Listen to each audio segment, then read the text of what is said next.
नमस्कार, Amit teaching centre में आपका स्वागत है। आज आप लोगों को बायोलॉजी में जीवधारियों के वर्गीकरण को बेहतरीन तरीके से बताएंगे, जो कि आप लोगों को अच्छी तरह से समझ में आ जाए। यदि इस चैनल पर आप नए हैं तो चैनल को सब्सक्राइब कर लीजिए और वीडियो को लाइक कर दीजिए, तो देखेंगे और समझेंगे इस वीडियो में जीवधारियों का वर्गीकरण। तो ये हमारा पार्ट 2 वीडियो है। तो हमने इसके पिछले पार्ट 1 वीडियो को हम बना चुके हैं, और जो विद्यार्थी नहीं देखे हैं तो कृपया देख लीजिए, ठीक है।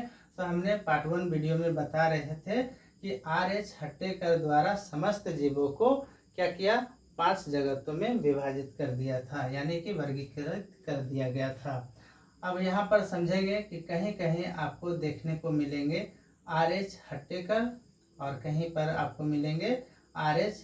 हुइटेकर, ठीक है। तो ये आपका लुसेंट के अनुसार, ये आपका गूगल के अनुसार ये देखने को मिलेंगे, ठीक है। तो आप इसे ध्यान में रखेंगे, ठीक है। तो कहीं कहीं R.H. हट्टेकर, तो कहीं कहीं R.H. हुइटेकर, ठीक है। तो यहाँ पर जानेंगे कि R.H. हट्टेकर के द्वारा समस्त जीवों को कितनी जगतों में विभाजित किया गया, 5 जगतों में विभाजित किया गया है। जो कि पहला क्या है, मोनेरा, दूसरे पर प्रोटिस्टा, और तीसरे नंबर पर पादप, और चौथे नंबर पर क्या है, कवक, और 5वें नंबर पर एनिमिलिया को पढ़ेंगे। यानी ये सब क्या है, जगत है। यानी मोनेरा जगत, प्रोटिस्टा जगत, पादप जगत, कवक जगत और एनिमेलिया जगत। तो सबसे पहले हम जानेंगे मोनेरा जगत के बारे में, यानी मोनेरा जगत के अंतर्गत कैसे जीव को सम्मिलित किया गया है। तो यहाँ पर जानेंगे मोनेरा जगत के अंतर्गत, यानी इस जगत के अंतर्गत सभी प्रोकैरियोटिक जीव, अर्थात हम बोलेंगे बैक्टीरिया, साइनोबैक्टीरिया, आर्कीबैक्टीरिया जैसे जीव को सम्मिलित किया गया है, ठीक है।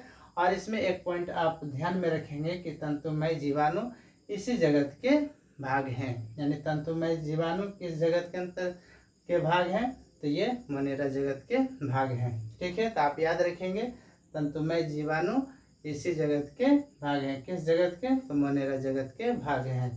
अब दूसरे नंबर पर पढ़ेंगे प्रोटिस्टा जगत।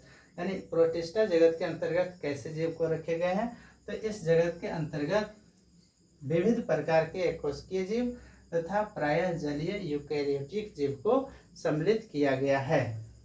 अब यहाँ पर जानेंगे युगलिना को, यानी पादप और जंतु के बीच स्थित युगलिना इसी जगत के भाग हैं। किस जगत के, प्रोटिस्टा जगत के भाग हैं। अब जानेंगे युगलिना के बारे में। तो युगलिना जो होती है, ये 2 प्रकार की पद्धति को, यानी ये 2 प्रकार जीवन पद्धति को प्रदर्शित करती है। तो पहला जो है सूर्य के प्रकाश में स्वपोषित, और दूसरा नंबर में ध्यान में रखना है प्रकाश के अभाव में इतर पोषित होते हैं, ठीक है। यानी क्या बोले, युगलिना 2 प्रकार की जीवन पद्धति को प्रदर्शित करती है। तो पहला है सूर्य के प्रकाश में स्वपोषित, और प्रकाश के अभाव में इतर पोषित, यानी कि सूर्य के अभाव में क्या होगा, इतर पोषित। अब आगे जानेंगे पादप जगत को, ठीक है। तो पादप जगत के अंतर्गत कैसे जीव को रखे गए हैं, तो आप ध्यान में रखेंगे पादप है, तो यहाँ पर आप एक क्या रखेंगे, पौधे को ले लेते हैं, ठीक है। तो पौधा कैसा देखने में लगता है, रंगीन, रंग बिरंगा देखने को मिलते हैं, और ये बहुकोशिकीय, और इसमें क्या होती है, प्रकाश संश्लेषण क्रिया होती है, यानी प्रकाश संश्लेषण क्रिया होती है। तो इसके अंतर्गत हम बोलेंगे पादप जगत के अंतर्गत सभी रंगीन बहुकोशिकीय जीव तथा प्रकाश संश्लेषी उत्पादक जीव सम्मिलित किए गए हैं। यानी पादप जगत के अंतर्गत कैसे जीव को सम्मिलित किए गए हैं, तो सभी रंगीन बहुकोशिकीय जीव तथा प्रकाश संश्लेषी उत्पादक जीव को सम्मिलित किए गए हैं। और इसके उदाहरण हम बोल सकते हैं शैवाल, मॉस, पुष्पीय तथा अपुष्पीय बीजीय पौधे, ठीक है। तो ये पादप जगत के उदाहरण में हो जाएंगे। अब आगे चलेंगे तो कवक जगत को पढ़ेंगे, जिसको अंग्रेजी में हम क्या बोलते हैं, फंगी, ठीक है।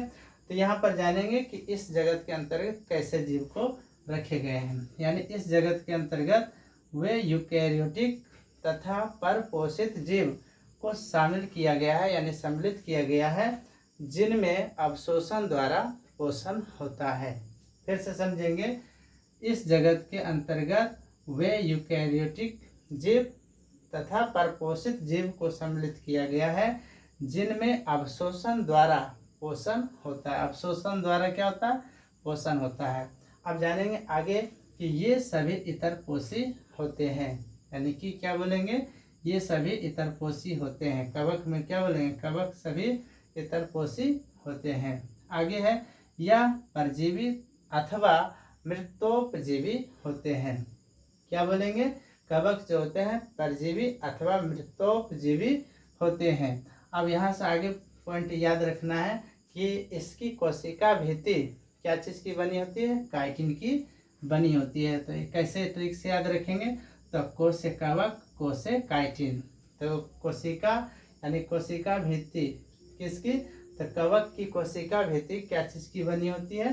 तो ये काइटिन की बनी होती है। ठीक है, तो इस तरह से आप रखेंगे ध्यान में। क्या रखेंगे? को से कवक और को से काइटिन। तो कवक की कोशिका भित्ति क्या चीज़ की बनी होती है?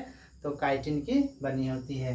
नेक्स्ट जानेंगे एनिमलीय जगत, जो कि लास्ट जगत है। तो इस जगत के अंतर्गत कैसे जीव को रखे गए हैं? तो इस जगत के अंतर्गत सभी बहुकोशिकीय जंतु संभोजी, जिसको हम बोलते हैं हेलोजोइक यूकैरियोटिक जीव तथा उपभोक्ता जीव को सम्मिलित किए गए हैं। यानी क्या बोलेंगे? एनिमलियल जगत के अंतर्गत सभी बहुकोशिकीय जंतु संभोजी यूकैरियोटिक जीव तथा उपभोक्ता जीव को सम्मिलित किए गए हैं। ठीक है, आप जानेंगे आगे कि इन्हें मेटाजोआ भी कहते हैं। यानी एनिमलियल जगत को हम क्या बोलते हैं? मेटाजोआ भी नाम से जानते हैं, या तो मेटाजोआ भी कहते हैं। अब इसके उदाहरण में आ जाएंगे हाइड्रा, जेलीफिश, कृमि, सितारा मछली, सरीसृप, उभयचर, पक्षी, स्तनधारी जीव। अब यहाँ पर जानेंगे कि हाइड्रा, जेलीफिश, कृमि, सितारा मछली, ये आपको क्या है? गूगल से आप सर्च करके देख सकते हैं कि किस प्रकार के ये जीव है। और सरीसृप आप समझेंगे जो शरीर से चलता हो, जैसे यानी सांप बोल देंगे। और छिपकली, ये सब क्या है? सांप, छिपकली, ये सरीसृप के उदाहरण है। और उभयचर समझेंगे ये क्या होता है?